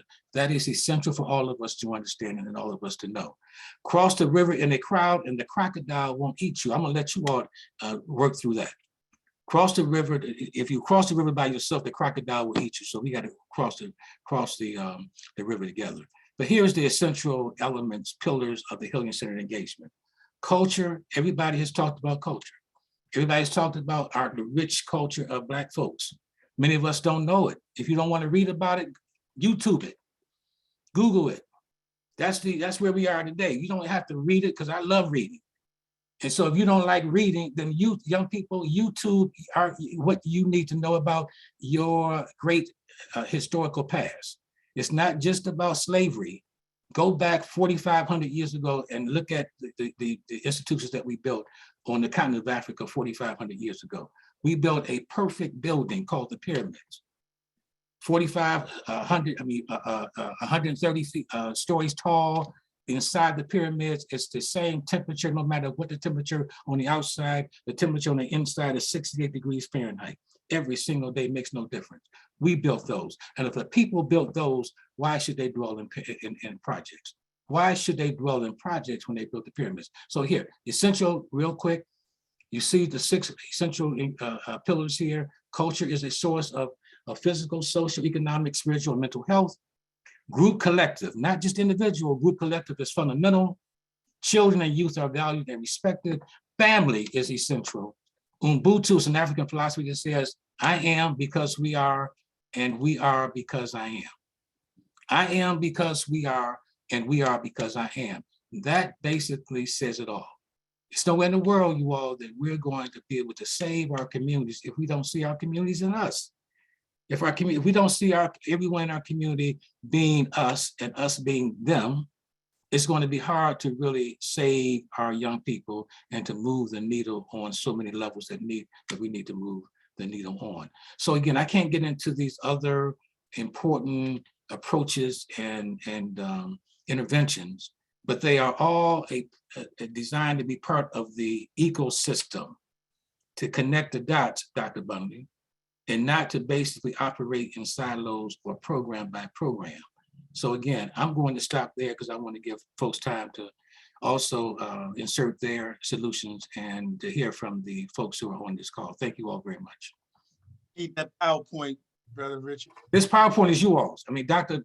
Phil and everybody on this call, I'm turning this over to Captain Muhammad. By the way, I should say this real quick. Dr. K has me doing some training of young people in her Healing Youth Alliance program.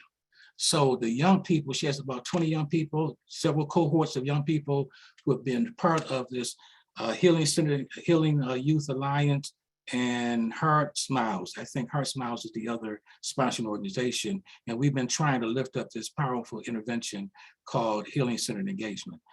To add that to the puzzle in terms of moving and advancing our young people. But Captain Muhammad, don't let me forget to turn my slides over to you. I can first get permission from Dr. Bundy. He said I can, so I'm going to turn it over to you all, and you all can have this. Because at the end of this, you all, I not only give the information, but here is what my book list. So here's a short book list of readings that I hope that you all, and I can't get back to that, I don't think, but that's okay. It's there, and I want you all to take a look at it. By the way, if you want to learn about Baltimore, there's an excellent book out on Baltimore by Dr. Lawrence Brown entitled The Black Butterfly: The Harmful Politics of Race and Space in America. Top-notch book, on the top of my 10 best books that I basically hold dear to. So I'll get that. I can't remember if I heard of that or not, but I just heard it from you, so I'm gonna be getting that hopefully tomorrow. And I want to thank you again. I think we're gonna be able to hear from you again, Mr. Rose. So I don't think so, brother, unless you're gonna go until 12 o'clock. I mean, we end this at 8 o'clock, I understand. So you won't hear from me again, brother. But I love you all, man. No, we got 17 minutes, but we we'll give it take a few minutes after that. But no, that's fine. But listen, hopefully Friday we can hear some more. Oh yeah. Yeah. So Friday at 10 a.m. because we can finish with them slides too. That's important. That's important. Yeah. Also, let's get right, Uncle T. Like, hey, Uncle T, this title is very fitting for you as well. And honestly, I don't even have to go to the questions. It's very fitting for you. The emotional impact of community violence on youth. And you mentioned earlier how a lot of killings and shootings happen around where your office is at. And you'll go around there and you'll have that, you'll talk to me about it. You let me know. And I know it's painful for you because it's painful for me to receive that information. And sometimes I don't receive it. But I know what you do. I know how you help people. And, it's a continuous cycle, Uncle T, because you do a lot of funerals. A lot of young people come to you about the violence. And it's almost like you at the heart of the violence. That's what it seemed like. It seemed like you in the heart, Monument Street. Even though Northwest has the most shootings and murders, but it seemed like Monument is just, I don't know what the right word to say right now about Monument Street and the violence that's happening over there on a continuous basis. But, hey, Uncle T, so talk to us about the young brothers that's on them corners, Monument and Rose and Lakewood and the little brothers that they call the little monsters. We went at Saturday. And them areas are dangerous. Nobody goes in them areas. Talk to us about the emotional impact that the youth have to deal with, and most of them don't know what they're dealing with. They don't know why they're in pain. They don't know why they treating themselves with the drugs. I forgot the word I was trying to say, but they don't know why they do what they do. But really, we need to help these brothers. We need to help these sisters. Talk self-medicated. Thank you, Andrika. So talk to us about that, Uncle T. All this stuff is bound by a cord to every other thing else that we are facing as a people. These young people, man, just like myself, we have been wounded in ways in which, again, that may even baffle the mind of psychologists and psychiatrists, in trying to really understand what we are going through in these particular areas that you spoke of throughout Baltimore. It's like basically Baltimore is in like a first generational gang violence type thing, unlike LA and other major cities, Chicago, where they probably entered 5 and 6 generations of gangs. So here we are experimenting a moment, man, where we have no clue as to how to break this whole thing down, because we getting watered down versions of gang activities from other major cities. However, I truly believe that in this city is just a fad right now. The deck will fade itself out quickly as many of us may not think.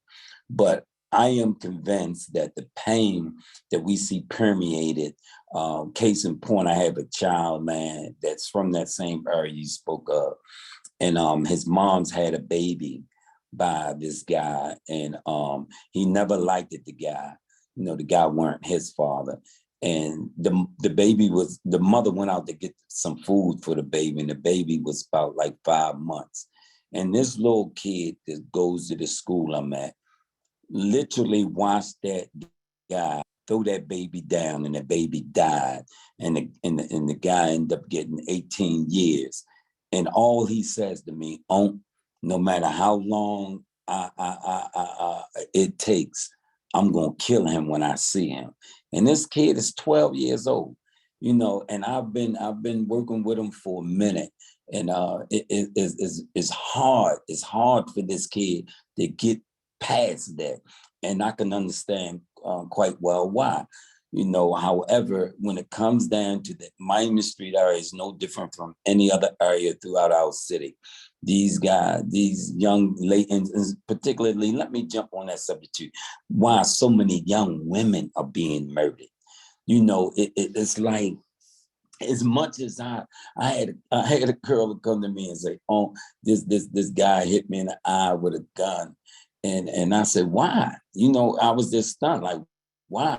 And come to find out, this guy talked to her about some type of murder, and she brought it back up in his face, you know, right after that. And he hit her. And I'm like, why would you bring something? Why would you say, I'm gonna call the police, I hope you get locked up for the murder? And like, our young women are getting so intricately connected to this, to men that have these mental health issues. I mean, they traumatized beyond measure. And our young innocent sisters are connecting with them, and then they start to play a role where they acting worse than the men now. So the men are starting to treat them like they're a man, you know, and they taking their lives. So one of the biggest warnings I have for some of the young people that may be on here, young ladies, be careful of the men that you connect yourself with these days. If you know they're hurting, tattered, and torn, be extremely mindful of that. You know that they're troubled. But just to deal with the situation down on Miami Street, like it really do take a village to raise a child. But I always had this problem now. What happens when the village is effed up? And so we dealing with an effed up village, you know. So when it comes down to saying it take a village to raise a child, that don't cut it. We need every hand on deck. This situation is like monumental. It's like a colossal of a trauma issue. And so my thing is that we have to continue to perpetuate love. I can't get away from that. And I'm talking about the kind of love that Christ speak of, that agape love. You know, we have to get these kids in place of knowing who they are. We are suffering from a serious identity crisis. The kids don't know who they are outside of their names. They don't know their purpose, not their reason for being here. I'm not talking about those on the Zoom or where you live at, or where you stay at. I am talking about why God allowed you to come into this this place we call life. Why did he allow you to come here? Why are you really here? And just constantly speaking to the pain, but more importantly, speak to how much you can love them through that pain, and that you're there for them. The same kind of love I give to these kids is the kind of love I wish someone would have given to me. So when I see these kids today, all I see is another little teeny Uncle T, when in a younger version of me, and how I was in need of such Uncle T today to be in my life, to have been in my life back then. And that's what I modeled myself to be, that frightened, painful little kid who mom's died when he was 3, grandmother died in his arms when he was 4, never seen his father day in his life, and dropped out of school in the 5th grade. How do you deal? You know, you think teachers were prepared to deal with an individual like me, a year late coming in school, and I'm sitting in the corner? They had no time to think about counseling me. They had a curriculum to push. And so these are the kids we dealing with all throughout our city, not just Miami Street or McAldery. These kids are all over our city. And so many of us is failing them. And so now that you can't duck this, you can't run from it, you can't hide under a rock, this thing is out in the open. And now we must continue to come up with effective solutions. I'm not talking about stuff that we know won't work. We have to do it together, like that ecosystem that the brother spoke of, that community of interacting with one another. Ain't no you with this party, we working in isolation too much. You know, each group rejoicing in that which is with itself, rather than collectively coming together and dealing with this situation holistically and comprehensively. So that's what we have to do. We are forced to do that. And last but not least, I seen how effective it was for me to take a little kid that had gotten shot, Lord Darrell, 3-year-old kid, and Amy, 5 years old, that got shot, who is the little sister of Taylor. We can recall that incident a few years back. And I was blessed and honored to be able to take them down the arena during halftime before Meek Mills came out on the stage and addressed the issue. Like you said, Captain and Dr. Bundy, Tupac said it best. If you're going to reach them, you got to come to them. You got to take it to them. And so it's like that moment, halftime, to be able to address them and give them information and not entertainment for just a minute. You know, play such a monumental role, because I gotten so many response behind it. So we have to start bombarding that space. We have to get with the little rappers that has the influence over our children, and we have to find some sort of way to link with them in a way in which we can make a greater leadway and a greater impact. I'm speaking of a violence prevention piece with a lot of rappers next month. So we have to bombard those places. And it's love going to do it. Love going and compassion. Be willing to get our hands dirty and get in the muck and mire of what's going on in our cities. Thank you, Uncle T.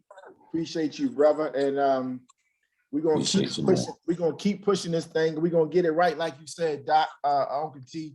You know, you believe it's a fate, and it's gonna pass through, and it's gonna pass through because we're gonna keep working till God take us off this earth. So thank you for that, brother. Thank you for your spirit, man. That's why you on here, sir. Dr. Bunley, what is the process of providing help to traumatized youth from witnessing a violent event moving forward? Let me just close with, it's like this Reggie Black, he said, we just gotta find the space and get it right. Get it successful and then replicate it. Like, let's get in a space where it's what people deem or judge it to be horrific. Let's get in that space. All of us who are concerned, we don't have to worry about people that don't care coming into that space with us, because fakers don't like to be with makers. They don't like to be in their space. Let's get to an area, the schools, everything in that community, and let's collectively fix it. The workers and the analysts who care, fix it. And then replicate it. Just keep expanding it. Because you won't be able to shut up all the naysayers when you fix it in their face, in their space. The children are going to be encouraged because it's going to look different. It's going to feel different. Remember, character is built because the structures in the environment are there to hold them up. If a child is used to playing at a particular playground or basketball court every day, and that's part of their makeup, take the basketball court away while they're asleep. Take the whole playground away while they sleep, and watch how they feel devastated when they come to that space. They're gonna stand there for 10 minutes and ask, what happened in the physical environment makes the difference. So that's why we have to be able to take our brilliance that Brother Rowe talks about, take all this brilliance that we have and let's put it to work, right? That's why I'm only rolling with the people who working. I was with Kat and I was with Phil and I was with Andrew this weekend, right? And Drito, we were together because I'm with workers. I'm only talking to workers. I don't have time to be with people that ain't working, right? And so this is where we gotta be. Let's go to a space and let's get it done. Let's just get it done and we'll replicate it. And somebody gonna say, oh man, that didn't really happen. Man, no, they didn't. No, they didn't. They didn't go to that place, man. They used to have 42 shootings up there. They had no shooting. That's what's gotta happen. And it's gonna make the difference. The work makes the difference. It is about the work, period. That's it. To our children, don't give up, y'all. Don't give up. I'm telling you, all of us have a story we told. I mean, they don't know my story. Me and my brother always talk about it. My brother said, how is it that we both live in the same house? You graduated from Penn State and I graduated from the state Penn. We lived in the same house. So it doesn't matter where you start out. It matters how you finish. You just gotta keep working. You gotta love back the people that really, really love you. If people love you, love them back. Right? And you're gonna get there. So, you know, I'm just excited. Like, we're doing this thing up in Northwest Baltimore right now. We're gonna stay on it, right? In Northwest Baltimore. And the only reason we started in Northwest Baltimore, because Northwest Baltimore had more murders than anywhere in the city. So we starting in Northwest Baltimore. So we can say, so people can say, no, they didn't. And it's struggling right now because we had a shooting last night. But that's all right. We got this area and we're working it out. In our 4 by 4 block radius, we are still being blessed that we've had 2 murders, a shooting, but it was more than that this time last year. So let's go to work in a place where nobody can deny that the work has been done. That's it. Thanks, Doc. Appreciate that. Right to the point and right on it as always. I want Dr. Phil to give an overview for what's going to happen on Friday. Also, I want to thank the Baltimore City Youth Fund once again. Shaq, do you know if the president jumped on? Is she available? Hey, Cap, I did not see her jump on. Okay, I don't see it either. Could you post the quiz while we're following up? You said the quiz or the survey? The survey in the chat room. Man, Doc think he's in professor mode. He said the quiz. No, because one of the things we're going to do Friday is one is, and it's still not too late, if there's any questions that you'd like to have answered, additional information you want from any speakers, if you just put it in the chat room, we'll have that ready for you on Friday. And then Friday we'll have an overview. But really what we want to do is be taking questions from folks. And the questions can be about the programs you're trying to do. It can be about how we could be working better together. Every single one of the speakers mentioned about, we really need to be connecting. We need to, how do we establish those quality relationships? We talked about a little bit about how do we do it with the youth, but we also need to do it with each other. That's part of what Richard talked about that's holding Baltimore back. Is, we sort of know each other. In fact, one of the positive things about Baltimore is people do know each other. They know each other, but they don't know each other well enough to ask for a favor. They don't know each other to say, hey, I can help you, without people thinking that they're trying to infringe on them. And that's one of the things we want to be doing Friday, giving people an opportunity to actually talk with each other, to let people know what they're doing, both the strengths that they have, but also what do they need more of? How could they get more of the work that they're trying to help their kids? How could they be dealing with some of these, what Dr. Kyla talked about, these structural impediments that have been in for hundreds of years in Baltimore, that people are living with, that are constraining their ability to do things, their flexibility, well, that's what we want to be talking about Friday, not with us raising the questions, but what's going to be most helpful for you, the people that are here. And also, please, if you think people would be interested in learning some of these things, they can come on Friday without having to listen to this. So the video is going to be posted Hopefully it'll get posted tomorrow, but even if people don't have a chance to watch it, they can participate on Friday and then watch the video afterwards. And also not just this video, but we have lots of, the series has had a lot of amazing videos and people talking about these things.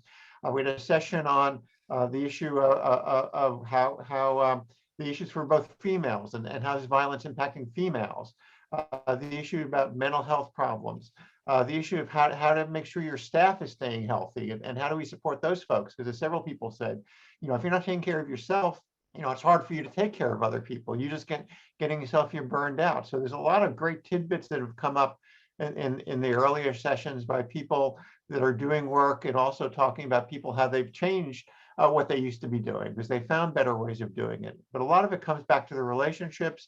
And we really are hoping that Friday is an opportunity to continue those relationships. And then the last thing to point out is we have we have one more session that's a session like this.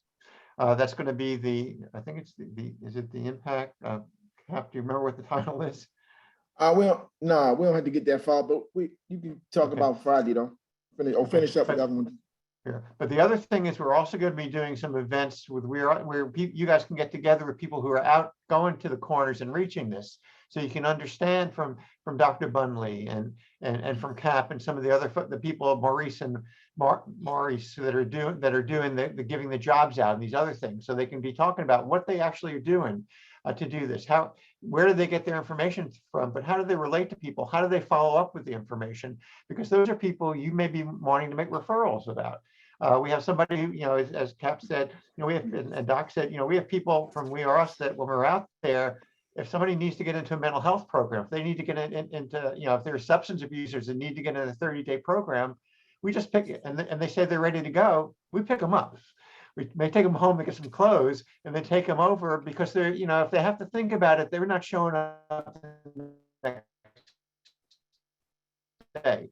That's again, Cap's what they need when we're there. It's not, oh, let me make a list of what you need and I'll get back to you. That's again, hopefully that's not what this has been. Hope you've heard things that are useful. And Friday, we're going to continue having that discussion.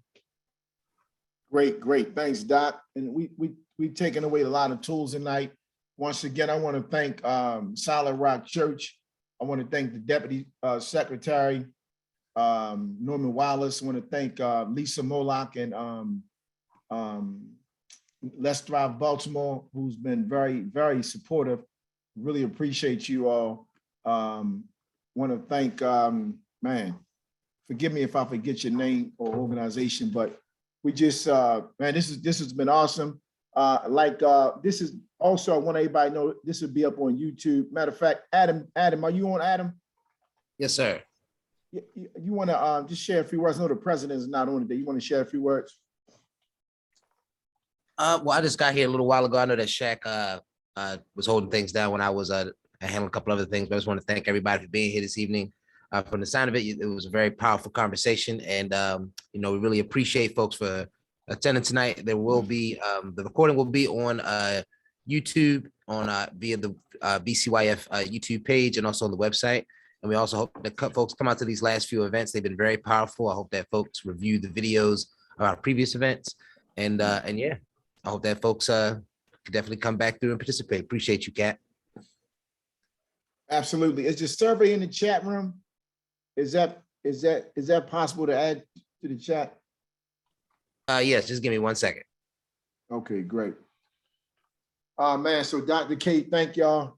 Man, this is really the one where you all really only got 2 questions. Normally it's 2.5, maybe 3, but you all really got 2. But it goes to show you the depth of information and knowledge and wisdom you all share. You know, I mean, I know we could have went on, but I'm thankful for the last 2 hours we just spent with you all. And I know this is one that we will be sharing in the facilities as well as the schools. And Mr. Rowe, thank you for the PowerPoint presentation, because I know we're going to use that. You know, we're going to use that later on. And then Friday, if you have it available, you know, we can run through some slides as well. I'm personally inviting some schools, principals on as well, so they can be a part of the conversation. And then also the chat is in there, the survey for you all, if y'all can just take a few minutes and fill out the chat. And once again, I want to thank Uncle T for coming on board. He's working with the youth up in the, wait, what state you at, Uncle? You in Pennsylvania? Up at the northern part of Maryland. It's a place called North Bay. You know, Yeah, you up there. Resort, You up a there. resort, yeah. Yes, sir. Thank you. You deserve a resort too, brother. Also, I want to thank Dr. Bunley for filling in, man, for sacrificing Doc. Doc never tell me no, man. If I call Doc at 1 minute left, Doc, I need you. Doc popping up, man. So thank you for covering down, Doc. Yes, Perfect, perfect. Hey, you perfect substitute, Doc. Yes, sir. You like the backup quarterback the Ravens never had, man. Straight up. And thank you, Dr. Leaf. We appreciate Baltimore City Youth Front. Thank Shaq. I don't see Shaq, but thank Shaq. And thank Baltimore City Youth Front. So we appreciate y'all. We'll see everybody Friday at 10 a.m. Adam, you'll send out that link so they can register, right? Yes. Yep. Okay. All right. Thank y'all, everybody. Everybody have a beautiful night. I'm going to eat, break my fast, man. Thanks a lot. Thank you, Brother Andrew. Yes, sir. Appreciate you. Be well, be All right. safe, everybody. Peace. Yes, sir. Thank you Peace. all. Have a good evening. All right. Peace, everyone.